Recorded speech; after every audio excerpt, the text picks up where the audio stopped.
have a funny ear? No. Seems like you have trouble getting it No, in my I adjusted ear. it for myself. Now I'm adjusting it for you. Don't mess with my eyebrows. She's doing it again. All right. Don't spill that. I'm not going to spill it. I'm going to We're drink it. recording, so let's go. All right. Wait a minute. Take a pause and then. Shoulders back. Yeah, I don't like that you're taller than me. I'm not taller than you. Look in there. I can't see. I don't have my glasses on. I'm not taller than you. Do you want to sit on a pillow? You need a booster? I need a booster seat. We've never talked about that before. Yeah, I need a booster seat. I needed a booster seat since I was 12. I was driving the car, looking through the steering wheel and the dash. The dash is here. And that was with a booster. Okay. All right. Shoulders back. Okay, shoulders Take back. a breath. You ready? Welcome to another episode of Inside the Message. Okay, we're back. We're glad to be back. And we're glad you're here too. We really are. Yeah, thanks so much for joining us. And don't forget that immediately following this, we will have a Zoom interactive call. Is that what we call it? A Zoom community gathering immediately following this. So if you seek to join us for that, which we hope you do, just join our inner circle on our website. So we're going to just jump right in our conversation today. And what a great message. I absolutely loved the story that you told about you and your brother, who I learned was your brother Danny, going in your makeshift little barrel boats down a creek, which sounded like a whitewater rafting. Yeah. And really a great story of, I think, a commentary for our times. You introduced it by saying, it feels like we're in an unknown period. And it can seem like there's a lot of chaos that is going on in the world, and but that there is a branch that we can reach out to, and that branch can bring us to safe, calm, peaceful waters. Do you want to expand upon that for us? Well, I mean, the story kind of, it is what it is, but I think it's a metaphor, really, for. It's a modern day parable. Modern day parable. It's a metaphor for where I feel I have been going through the COVID experience. We've shared with you. Some of you have been hanging out with us for a while, and if you're new to our channel and this is the first time you've listened in, God bless you. Thank you for joining in. We hope you'll stick around. But we, like so many people, millions and millions of people are being displaced in this current economic environment. The COVID was kind of the pin that popped the bubble, so to speak. We were already in some economic turmoil, but it was kind of it's been hidden, and it continues to try to be washed over. And we try to make, our media systems attempt to control the narrative, right? But I believe most people know what's going on because there's people that are in their households, in their families, or themselves directly affected by this experience of this downturn in the economy. Yes, COVID is one of the reasons that we're experiencing this, but now we're kind of in a new day. And we'll see where things are in a few months. But right now, we're in the middle of this stream of events that appear to be quite tumultuous. And a lot of people don't know what to do. And fear is being pushed on us on a continuous basis.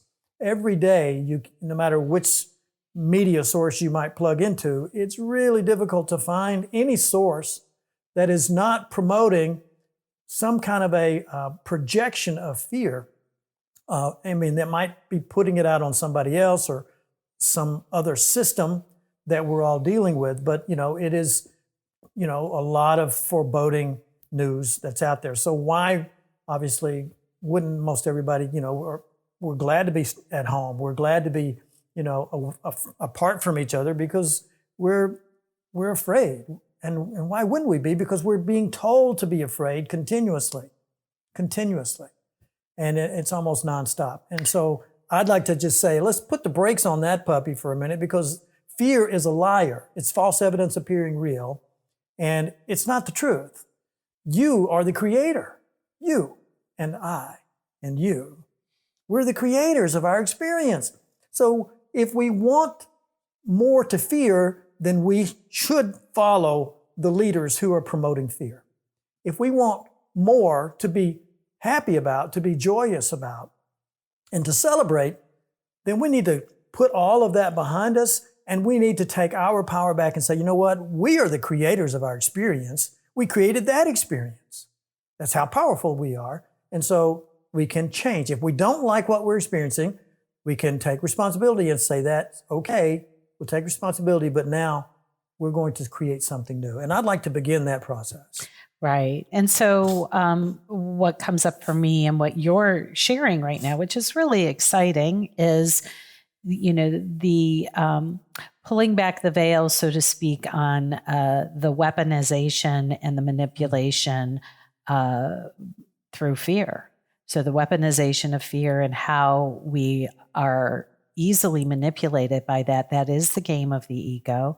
The ego wants us to be afraid, serious, separate, and in that fearfulness, we react in ways that do not solve the root cause of the issues at hand. And so somebody might say to you, Brother T, well, but that fear keeps me safe, or that fear is what keeps me on alert. And when I reach for the branch of truth and safety and only look for happiness and peace, that is not the way to safety. So can you unpack that? I'm going to use the metaphor once again. The boat is the boat of fear. Mm-hmm. The stream is the stream of consciousness of fear, of the ego mind, right? So I get in this boat of fear, and I get out there, and I don't have a paddle. I can't really steer myself. And I'm in this stream of fear, and what am I going to experience? Horror, the fear of death, the fear of pain, the fear of, injury. Sickness, mm-hmm. Injury. Fear of others. The fear of everything. Yeah. Right? Mm-hmm. But right up there on the side of the creek, right up there on the bank, is this nice, lovely little grassy knoll, this little spot. All I need to do is get my butt out of the boat, right? Whatever I need to do to get to the shore and get up there, because what's up there is peace. And I can still watch it happening. I just no longer am I in it. I'm making a personal choice to take myself out of that boat, out mm-hmm. of that stream of consciousness mm-hmm. of fear. It doesn't end because I go up there and get up on the bank. But if I sit there long enough and give it none of my attention and power, it does finally settle down. Mm-hmm. Mm-hmm. It finally settles down. And that's how you are the creator. That's how we are the creator then of our experience. Absolutely. And so we get to choose. Where are we focusing our attention?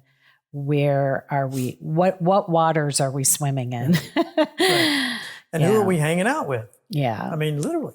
Yeah. We're making a conscious choice in every moment to decide who we're hanging out with. So I like hanging out with you because we try. Mm-hmm. We're not always successful. I don't know that anyone's always successful necessarily until we reach a certain level of consciousness of being able to stay in union, in relationship with that inner voice. Mm-hmm. But that inner voice is the voice that's calling us to the shore and saying, get out of that. Get out. You don't need to be in that. It's not helping you. It's literally sustaining and maintaining that energy that of fear is self-perpetuating.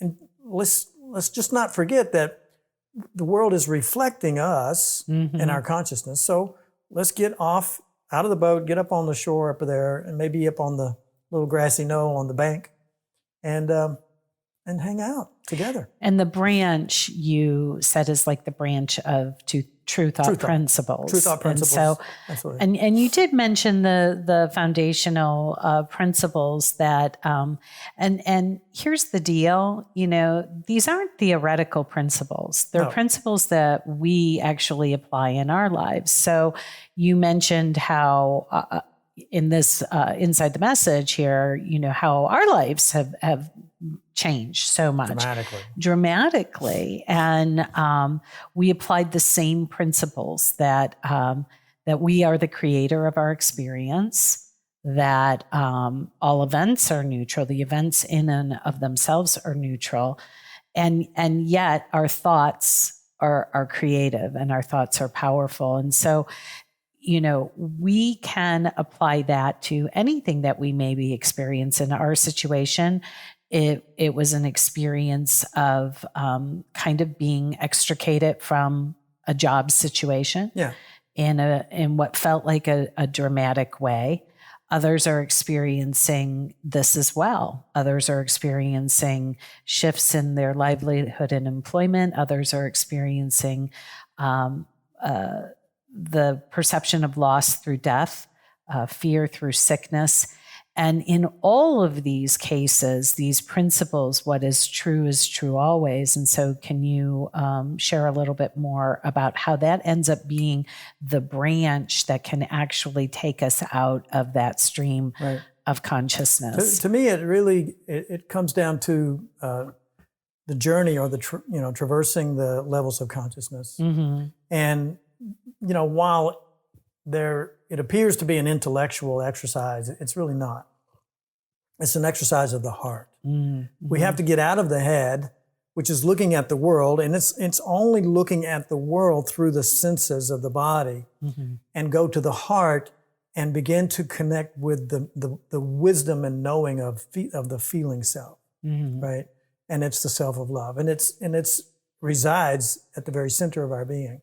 So it's making a shift of where we're giving our attention, right? Where we're drawing our information from, outside of ourselves or from within, right? So the true thought principles have been shared with us. These are not intellectual, ideals. They are literally the way things work. These are the immutable laws of God. And if that causes you an issue, let's just say they're the immutable laws of love. If I can approach every relationship from the present moment, that's huge. I'm not bringing the past into it. I'm not judging somebody that's with me in this moment because I'm seeing them just now. And I'm not judging them. I'm just experiencing them. I'm experiencing that experience. The power that we have is really, we wield that power when we're in the present moment because we're connected with Spirit. And so Spirit's really working through us. And Spirit has been working through us. And as we have evolved and we are evolving, the more and more of us are able to channel these immutable principles of truth. And so there's a compilation now of great truth that has been repeated historically for millennium in bits and pieces, but now it's coming together very clearly that there is a clear pathway that we can follow. And it takes a little while, just like we've got to go through the first grade to get to the second grade and the third grade and the fourth grade. We've got to get that 1 + 1 = 2 part. Right? But if we get that foundation and we really accept it and it becomes our foundational principles, like thoughts are things and all events are neutral, those two things alone are huge. They begin to make huge inroads into your life experience because you quit judging so much and you quit valuing things so much. Wait a second. You mean I can't judge what's going on out there? I can't judge the stream when it's thrashing me around and frightening me? And what do you mean I can't When you judge? get on that roller coaster, when you get on the roller coaster, you expecting you to, you scare the hell out of yourself. Yeah. Right?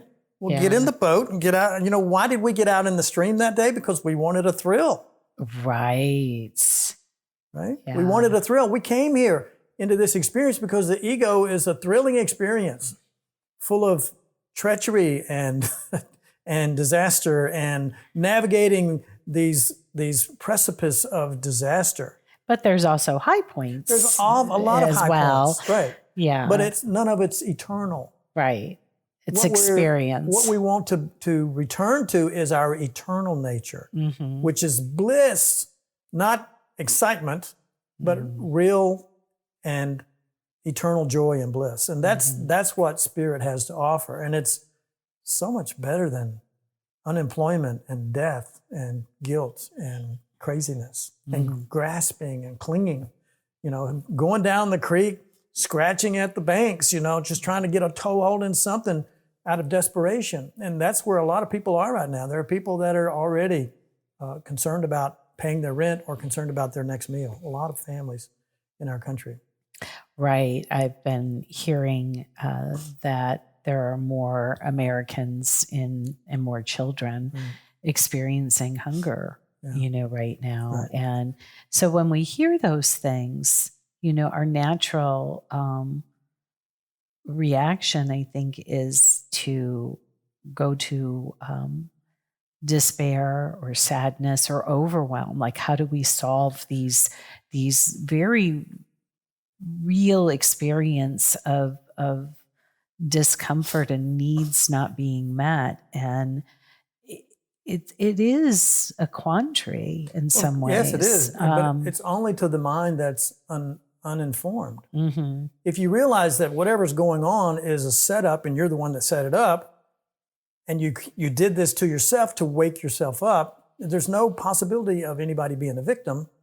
But the world wants to say those people are victims of the disease, or they're victims of the consciousness, the economy or whatever. But the only thing that they're victims of is their lack of knowing of the truth that they're creating that very experience for themselves. But you said in your story that your brother needed you to stay safe, and he needed, and you needed him to stay safe. Right. And so, the metaphor there was that I was able to make the connection to safety, and he was able to make the connection to me to keep you together, to keep us together. And I'm using that metaphor because that's what the Holy Spirit is. The Holy Spirit is your connection to perfect safety.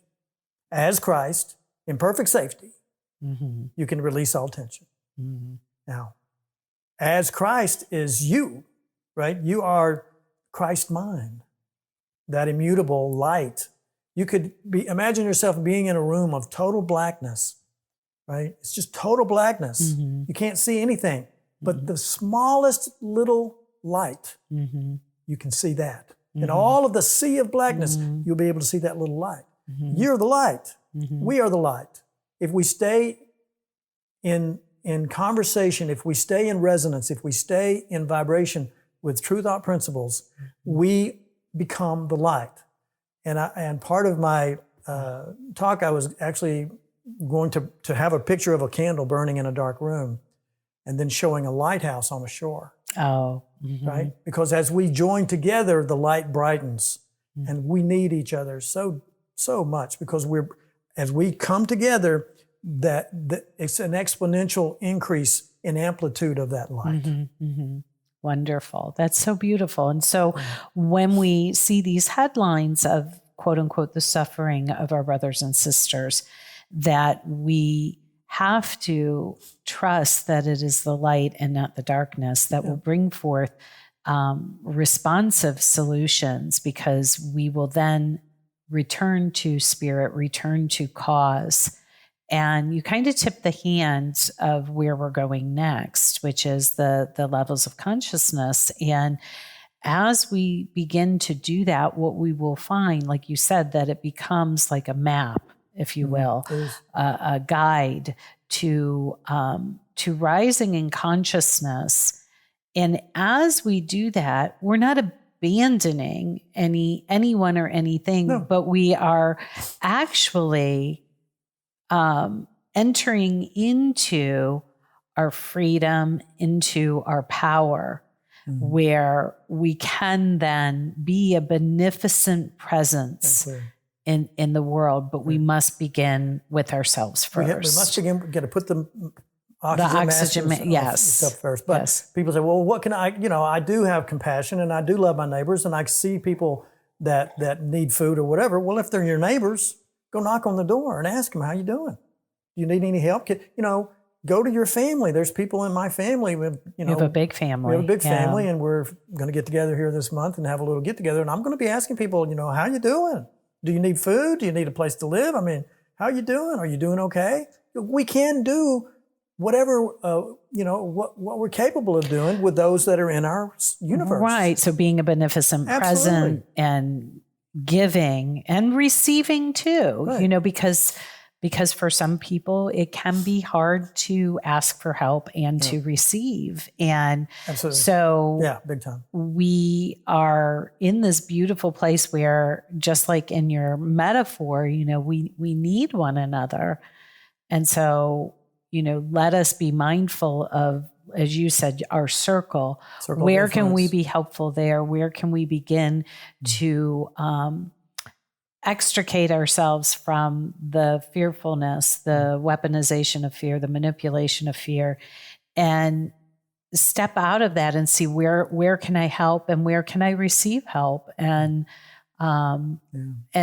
give somebody else the gift of receiving their gift as well as giving forth the gifts that you have. Yeah. And so I think that this is a really, maybe before we do the levels of consciousness, maybe we will go into like a giving and receiving as one and kind of talk about that too. That's another topic I think that needs to be in the hopper here. Somebody recently I was talking with, it was last week I think, and I was talking with some friends that I'd gotten together with and telling them, what's going on and blah, blah, blah. And this person I was talking with was saying, oh, you're lucky. And I said, well, you know what luck is, right? It's living under correct knowledge. So correct knowledge is living within your power. And so the world shows up. You're attracting, abundance to yourself. You're attracting, your needs are met because you're not reaching and grasping, because that's not the way things really work. That's, if you're reaching and grasping, then you'll always be reaching and grasping because you're keeping things outside of your reach.